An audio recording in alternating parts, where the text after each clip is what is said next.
First up, election stories and electioneering in full swing as top leaders of various political parties are leaving no stone unturned to woo the voters during the last two phases of Lok Sabha polls. Prime Minister Narendra Modi is scheduled to address two election rallies at Fatehbad and Kurukshetra in Haryana. Ambala, Kurukshetra, Sirsa, Hisar, Karnal, Sonipat, Rohtak, Bhiwani, Mahendragarh, Gurgaon, Faridabad will go to polls on May 12th. There are 10 seats from Haryana. Besides that, Prime Minister Narendra Modi will also be holding a mega rally at the Ramlila Maidan in New Delhi ahead of the sixth phase of Lok Sabha polls. BJP National President Amit Shah will address an election rally in Bhopal in support of the party's candidate Sadhvi Pragya. Polling in Morena, Bind, Gwalior, Guna, Sagar, Vidisha, Bhopal and Rajgarh will be held in the sixth phase on May 12th. Sadhvi Pragya has been pitted against senior Congress leader and former Chief Minister of Madhya Pradesh, Digvijay Singh from Bhopal, which has been a BJP bastion since 1989. But for more on the story of the Prime Minister's today campaigning in Haryana, Amritpal joins us this morning from Kurukshetra. Amritpal, what are the issues that are resonating in Delhi's neighboring state of Haryana? Well, the issues, Anil, are essentially that the BJP is talking about national security. This state has a sizable number of ex-servicemen and servicemen who are serving both in the military and the paramilitary. So the BJP raking up the national security issue, especially in the post-Pulwama attack, the Balakot airstrikes. So that's finding resonance with people. The Congress, on the other hand, is attacking the BJP, saying that the Khattar government hasn't done enough. There is farmer distress here. Women's security and safety is an issue. The development hasn't really taken place. Of course, the caste factor of the Jats is playing out in 2016.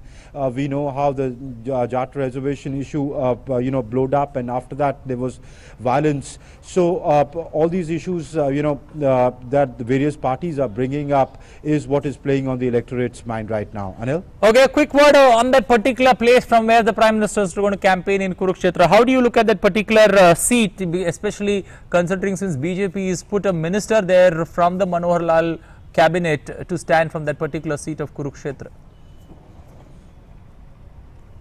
Well, Kurukshetra is a difficult pie for the BJP because their sitting MP Rajkumar Saini, rebelled and he started his own. He's launched his own party. Yes, that's why the Prime Minister is coming here, campaigning today in Kurukshetra, and before that, in the afternoon, he's expected here. Before that, in the morning, he's campaigning in Fatehbad, which is in the Sirsa parliamentary constituency.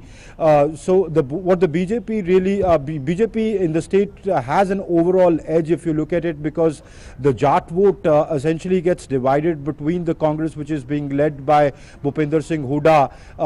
He himself has been fielded from Sonipat, his son, Dipender Hooda from Rohtak. He's a sitting MP. In fact, he was the only MP of the Congress in 2014 polls when the BJP had swept the state. True.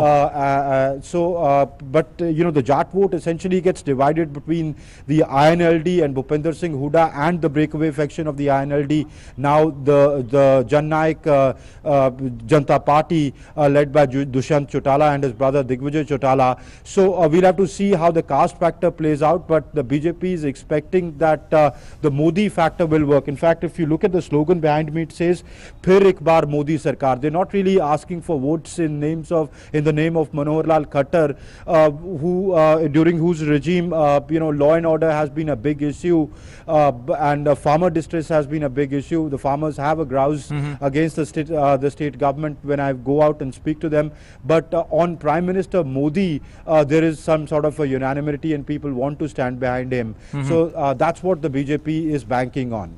Okay, considering that, Haryana also goes to assembly polls, in October this year, do you see there is some kind of anti-incumbency that is working there on ground zero, or do you feel that, the BJP government there has done good work and it's resonating among the people there?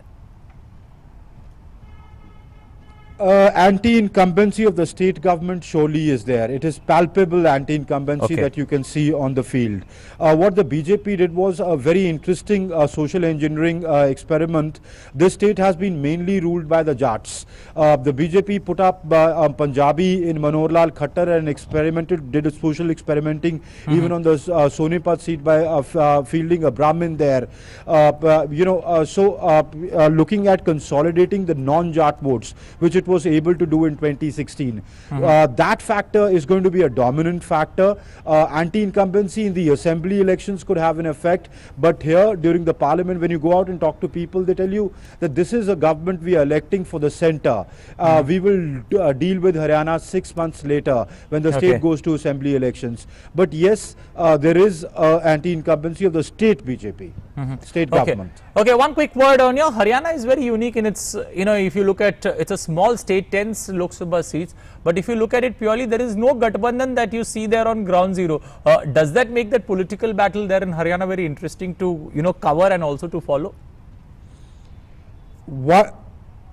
Except for one Gathbandhan, the breakaway faction of the INLD led by Dushyant Chautala, they've tied up with the Aam Aadmi Party. Aam Aadmi Party, if you look at the last time, they did not win a single seat in 2014, but Arvind Kejriwal tried to launch a major, apart from Delhi, he was looking at Haryana and thinking that Haryana would give him rewards. It happened the other way around. Punjab gave him rewards. They gave him 4 seats, the only state in the country. But on an average, they got about 40,000 to 50,000 seats. Now, if the Jat vote gets divided and goes to the Janhit, the Jannaik Janata Party and the AAP alliance, if they are able to, so they could emerge as a viable force to at least contend with. If they are not in the race for winning, they could be a major upsetter for the traditional parties like the INLD, Congress and the BJP.